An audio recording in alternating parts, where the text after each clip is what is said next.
Okay, the end of Perek Aleph concluded with Rus and Naomi like walking off into the sunset, hand in hand, arm in arm, with one goal in mind, which was to go back to Eretz Yisrael, to give Eretz Yisrael a second shot. Naomi left Israel many years beforehand. It's not clear how long she was really in Moab for. It's not, Psukim don't really say. It could have been decades, but it's not clear. And she comes back.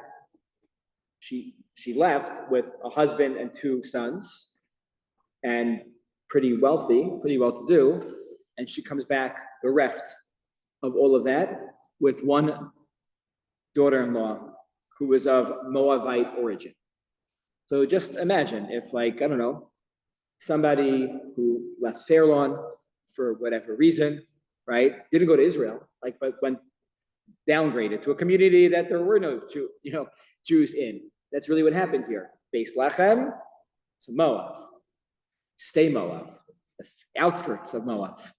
And then all of a sudden they come back to town with a daughter-in-law that is of controversial lineage. Controversial. That's definitely a fact. The Gemara, the Chazal, talk about this as one of the background issues in the story of Rus, which is that Rus comes from Moab. The Torah says very, very clear, black and white, in Parshas Ki-Teitzei, Lo yavo Amoni Moavi b'Kal Hashem. An Ammonite and a Moabite cannot be part of Kahal Hashem. They are not allowed to convert. And now you have a Moabite converted to Judaism. What's going on here? Naomi, like, what happened to you?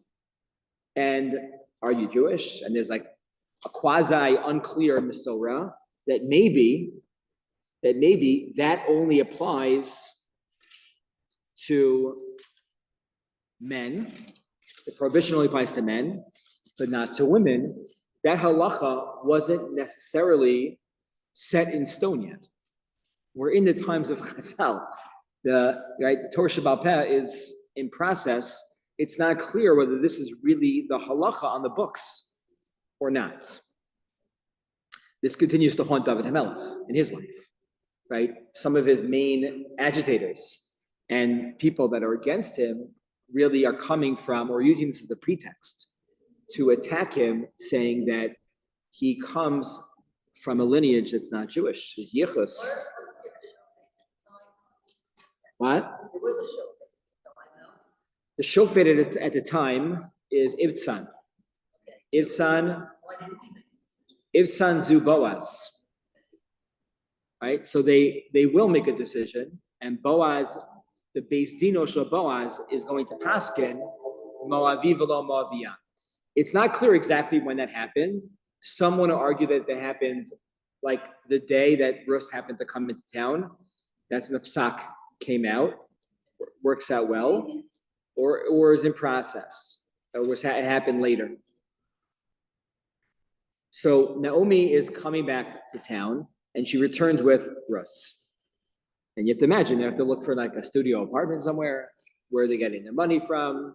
Who's helping them? They're going to be supported now from the local community, from old friends. It's not comfortable. It's not a comfortable thing. So, Ula Naomi moda liisha, ish gibor chayil v'mishpachas Elimelech u'shmo Boaz. Perek Beis begins by telling us that Naomi has a relative through her husband whose name is Boaz. What does that mean that she has a moda? Moda is another reference for language, for a relative. That's Ibn Ezra writes, moda is karov yadua, a well-known relative whose name is Boaz. The Ibn Ezra, who was usually anti-drash, he's more pshat-oriented, he quotes the Chazal here that says, this is Ibtzan, who's a shofet in this time. Okay, Boaz is Ibtzan, who is the shofet at this time. Rashi tells us how they are related. Rashi tells us that Achiv she'Elimelech. Elimelech's nephew was Boaz. It's a pretty close relationship between Naomi, right? This is Aunt Naomi to Boaz. So it makes Boaz and Ruth really familial way on the same level, right? To daughter-in-law to a niece. That's to a nephew. So that's a connection here. Elimelech and Salmon. The Boaz's father's name was Salmon, and he was connected to. He's part of the lineage from Yehuda. Who is Salmon? Maybe this goes into what we were just discussing beforehand. That Salmon is a son of Nachshon ben Amminadab. This is going through many generations. Right? Already we're going. Nachshon lived in Midbar. There's Salmon, and then Salmon has a son. He has two sons, Elimelech and Salmon. So that's just appreciate the connection. Vatomer Rus HaMoaviyah El Naomi.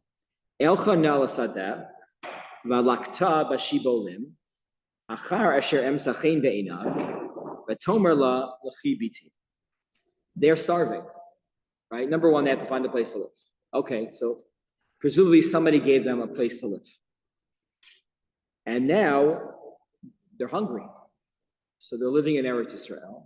There are halachos to help aniyim in a very dignified manner, is that aniyim can come into somebody's field and take food from certain designated areas for their own. That's called peah. And then you have leka, shechicha, you have different halachos, right? There's a big organization, one of the biggest food donation organizations in Eretz Yisrael. Today it's called Leket Yisrael. Leket Yisrael. Right? The reason why it's called Leket is based off the psukim in the Torah, based off that mitzvah. Okay, so she says to her mother-in-law, I'm going to go and I will help you out by going to take the food. Maybe this is an obvious point, but Naomi is not of the age anymore. She's not a spry young woman. She's not capable of going out. So Ruth has to go out in a foreign land where she knows nobody. She's a controversial figure. And to try to find property where there are fields where she can go ahead and find some food. Here she's saying, maybe I'll find some barley or grain. Shibolim might just mean in a generic term, all different types of grain to go ahead and bring back for you. Says she's a controversial figure, but no one really knows who she is. I mean, she's a stranger. So we'll see. People like to talk. At the end of the first chapter, we already see that when she went into the city, it was almost like everybody saw her at the same time. Vatehom kol ha'ir, the whole city saw her, was shocked and said, Hazos Naomi? Is this Naomi? Can this be you? And the Medrash wants to know, how can the whole city be there? So simply put, the whole city wasn't there, but enough people were there to say, hey, no one came back to town today, right? What did Jews do with secrets? Or Moshe Weinberger likes to say this. You go to your friend and say, shh, it's a secret, don't tell anybody. You just say it quieter. That's how Jews deal with secrets. So it was spread that way, but the Medrash actually says that Boaz had somewhat of, I think, 30 children. Each one of them died. And this day that they walked into town, Boaz's wife had died, and they're all coming back from the funeral. And that's why everybody was there. And she walks in like, what's going on here? And she said to everybody, Ani malaya halachti, I came in here full, and now I come back completely empty-handed. This is all I have right now. So there was some, we'll see if people know she's, yeah. So there was a house where she looked before she left. So Yeah. It's not clear because if that's true, right, then the halacha is that you have to be under a certain amount of money in the bank to take leket shechem payah. If you have over that amount, then you can't take leket shechem payah. The Gemara talks about somebody that's some Russia Marusha scoring sota. That what does that person do? He goes around Taniyim and he gives them the exact amount they need to not take his payah. It's disgusting, right? Right? Because now, if they have X amount, I forgot the number. Again, it fluctuates based on inflation, but there's a number out there that exists. So presumably, the fields that they have are worth nothing. People took them over because they're away for so long. He left during a famine, so maybe he sold everything. So he said, "Sayonara, I'm out of here. I'm not coming back." Later on, it says that the fields go along with this. Right. So he had fields. Maybe they were worth unclear. Maybe someone else taking them. Yeah, it's a great point. Yeah. So Moab, their mixing was that they didn't want to help out, give any food or anything to the Israel. Yeah. Travels. Did you see up here was now has to rely on other people for food. Moab. So I once gave a shiur in this, maybe one of my first few years in the shul, on that like Rus was like the anti-Moab. Why was it that Moab doesn't convert? The Torah gives us a reason. Actually, gives us two reasons. Reason number one is that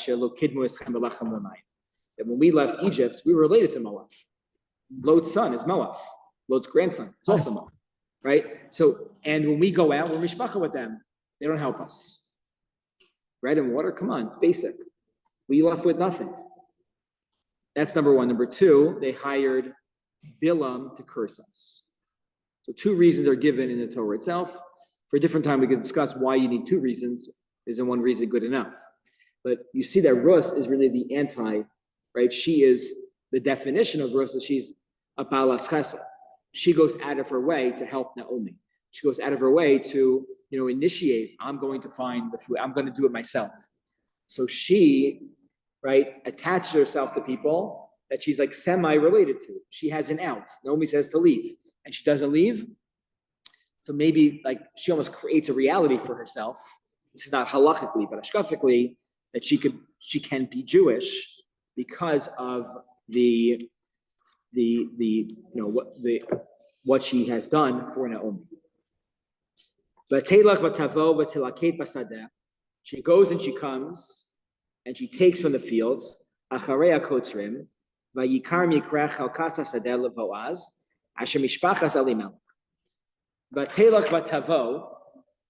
Literally means like she went and she came. The Gemara says that is pretty repetitive. So what happens when you are new to a city? You don't know the alleyways and the streets. And even if you go somewhere once, right, you don't know how to get there the second time until you do it a few times, right? What did we do before Google Maps and before Waze? It was people would get lost all the time. I remember just telling somebody, one of the kids that was over on Shabbos, that they're going to Camp Mesorah. Camp Mesorah, Sarah and I spent 3 summers there. You have to get Morashah was exit 87. On Route 17, Mesorah is exit 84.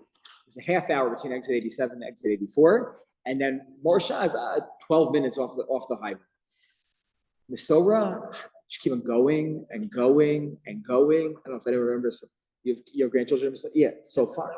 No? You get off the highway, like, oh, I'm here. Nope. And when we started going there, it was like before Google Maps, before these things existed. We would get lost every single time we got off the highway. And miraculously, again, cell phones didn't work back then in different areas. It was like 2005, 6, 7, we went to Mesorah. And miraculously, somehow we made it there every single time. But it was always an adventure for Sarah and I.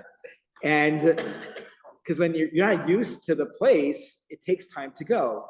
So Vatelach Vatavo, what she did is that she went like a block and she came back.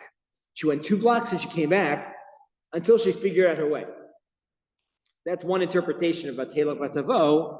And maybe she's like, Hansel and Gretel, she left some things along the way so she wouldn't get lost. Others say Vatela Vatavo is that she was following people because she didn't know where the fields were, where the Aniyim collected. So she would follow, maybe you're an Ani, let me follow you. Oh, wait, you're going to work, you're stopping here. And then it caused her to go back and forth until she found the correct place to go. And then where did she end up? She followed the Kotrim, Vayiker Mikra, Chalkas Hasadeh Boaz, Asher Mimishpachas Elimelech. And she ends up going to Boaz's field, Mikra, and ended up being a Mikra. Mikra means it was a happenstance. It just happened. It was a coincidence, which would be the word, right? The Metzudas David writes, Derech Mikra Halchala Bisadeh Boaz. It was a coincidence in that she went to Boaz's field. We know that nothing is a coincidence in life, right? We are where we're supposed to be. We get lost, that's where we're supposed to be. I forgot who it was, maybe it's Rabbi Lau. It says coincidence in Hebrew is co-incidence. It's like an incident. It's like it happens, right? But we know that it's not a mikra. It is all meant to be. So she ends up in Boaz's fields. V'hinei Boaz bami beis lachem. And happened to be that Boaz had a big landowner. He happened to also be in this field in this day. V'hinei means it's like a surprise. It's a surprise. V'hinei hi le'ah. When Yaakov wakes up in the morning and he sees Leah there, the pasuk says, V'hinei hi le'ah. Hello, it wasn't supposed to be Leah. V'hinei, right? It's a surprise. Boaz bami beis lachem. Vayomer lakotzrim Hashem imachem. Vayomer lo yevarecha Hashem. Right. Boaz sees the people that the kotzrim are the harvesters. They're the ones that cut down the wheat when it is complete.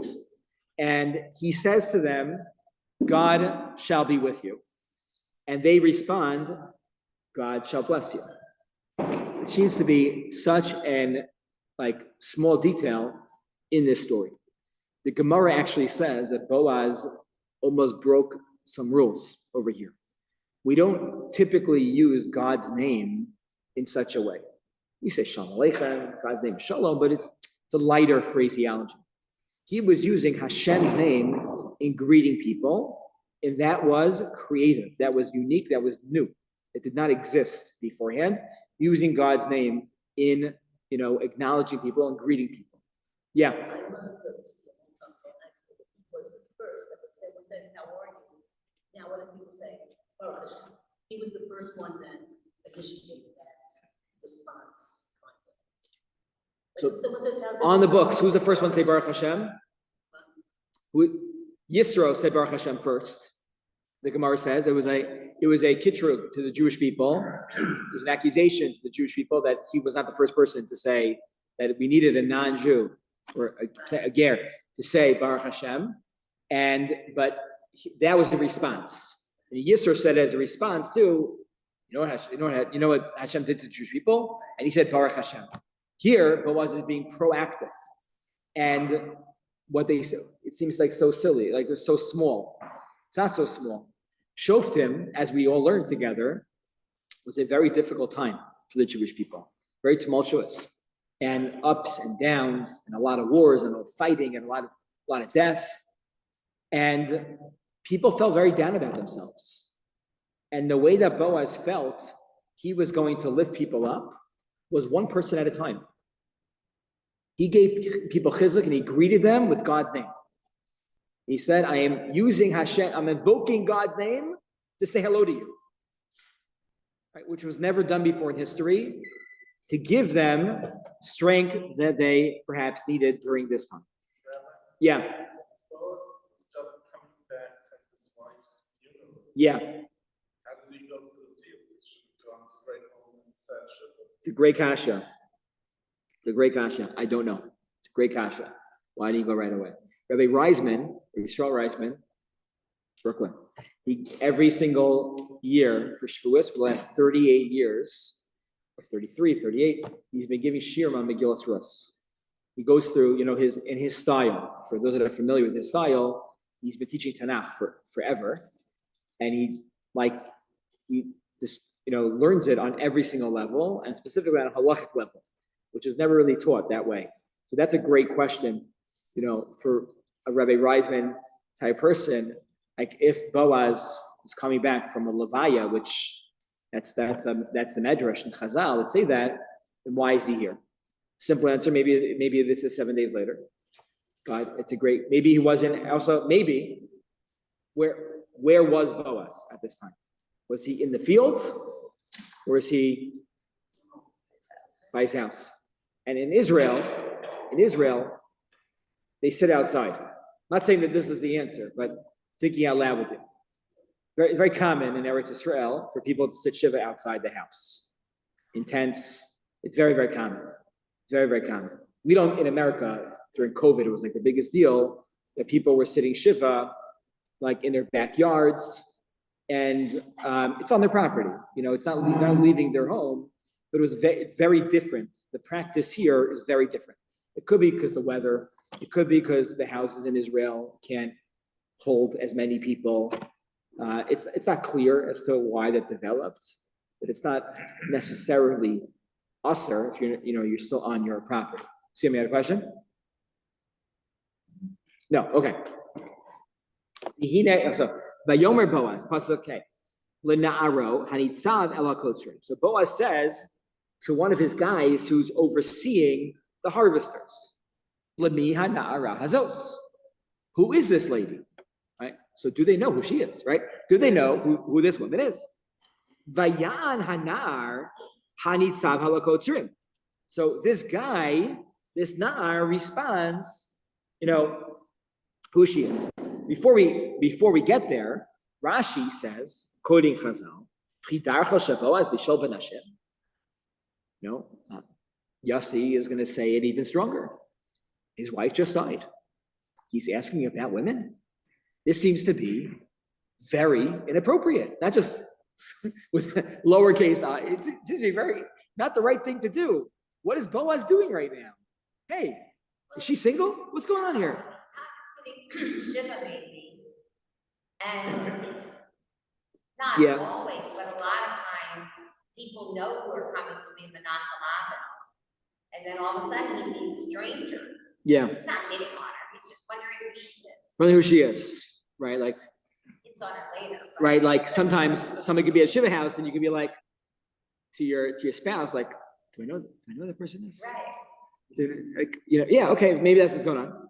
So says Chazal that he saw two unique things about what Rus was doing that makes that she stood out amongst everybody else, because he usually does not look at the women or anybody. In fact, again, this is an ani. You want to be sanua about it. Yeah. Why is I know they say there's Boaz or somebody in, say for Shafti, why isn't he listed as Boaz there? Why is he listed as Ibtzan in the Chazal? Yeah. It's like a story lifted up. None of the characters are there. Yeah. No, so we mentioned that Chazal say that Boaz was one of the minor shoftim. I understand that, but I understand why did he mention Boaz? Right. So I'm not sure. Yeah. Yeah. Ibtzan. Yeah. I'm not sure. Seems like the story yeah. kind of lifted out somehow, hangs over it or something right. like that. Because characters are in the story. Mm-hmm. I hear. I'm not sure. It's a good question. So Rashi continues by saying she did two things that are unique. Number one, the way that she picked up the sheaves from the floor was done in a very modest way. That is number one. Number two, she had a deep knowledge of halacha. The halacha is by shechecha, that if somebody, the owner of the field, leaves over sheaves, They have to be left. That's only if you leave 2 sheaves or less at the field, then the ani could take it. It has to be left there. But if you leave 3 sheaves or more, then it's not considered forgetting, a shechacha, and the owner still owns it. So she understood the halachos. And he's like, who is this woman who's just carrying herself in a very different way than everybody else? This woman's very unique, very special, we would say. What is, right? So she knows a lot more. She's knowledgeable. She's modest. What is going on? What? Did Naomi like give her a heads up about this beforehand, or she knew by herself? Right. So it's not clear when exactly Rus converted.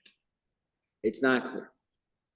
Some say she converted, and so did Orpah, when they married the sons, Machlon and Kilyon. Others say that she converted when she said, Amech Ami, Alokai, Alokai, Rav Yugo, Ago, that beautiful, beautiful expression. And it happens to be very, very interesting that the Gemara in Yevamos, there are 3 different Gemaras, series of Gemaras, and 3 different Masechtas that talk about Gerus. One of them is in Yevamos. The Gemara says, what do we teach? What do we say to a convert before they convert? In the beginning stages. So part of this is famous that maybe most have heard. So we try to, sway them and tell them, that if you convert, you will have a target on your back. That the anti-Semites and the protesters, the same people, they're going to be talking about you.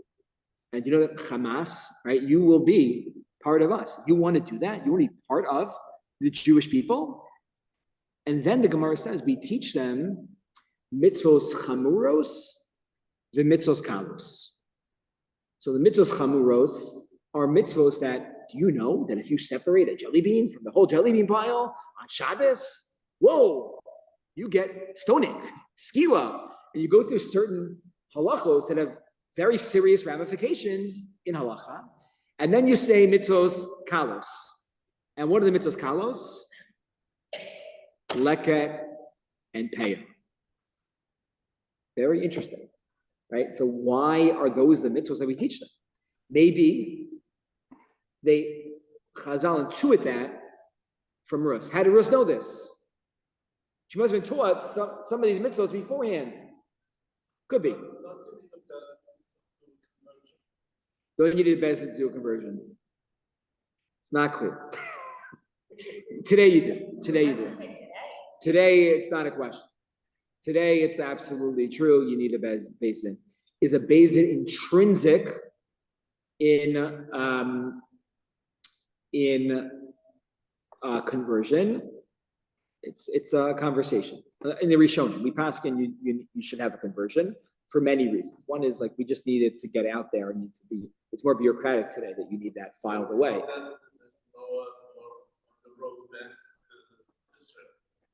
Correct.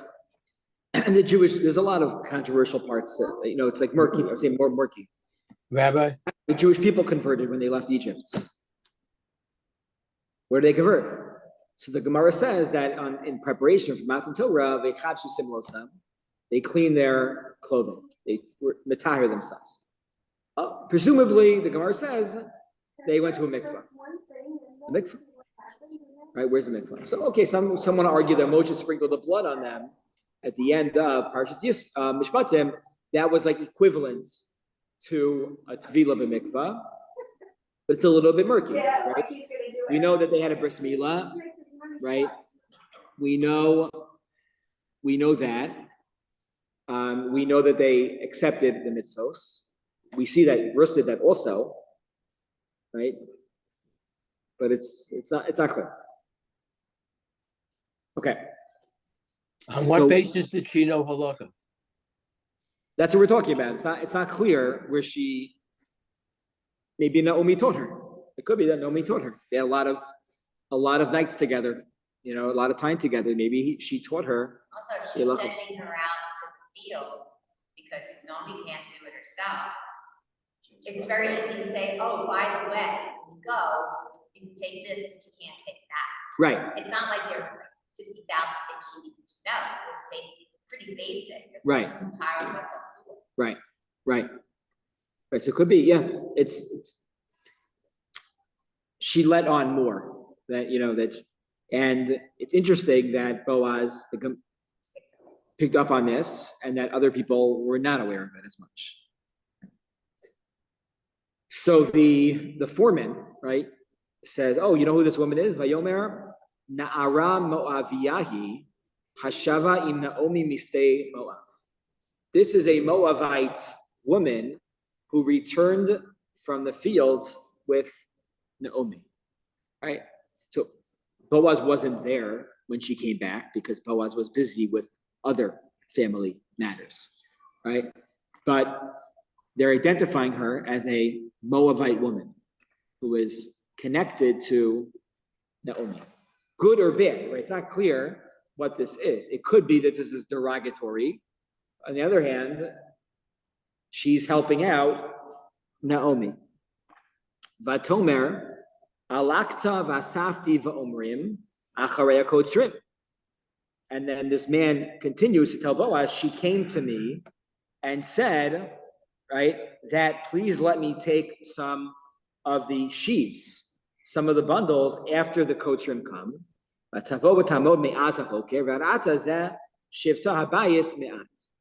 And she came, and she has been here since the morning, except she rested a little bit. I guess they had huts. The Gemara talks about this also, that in the fields, just makes sense, that they had huts outside of the fields for people to rest in the middle of the day to get some shade.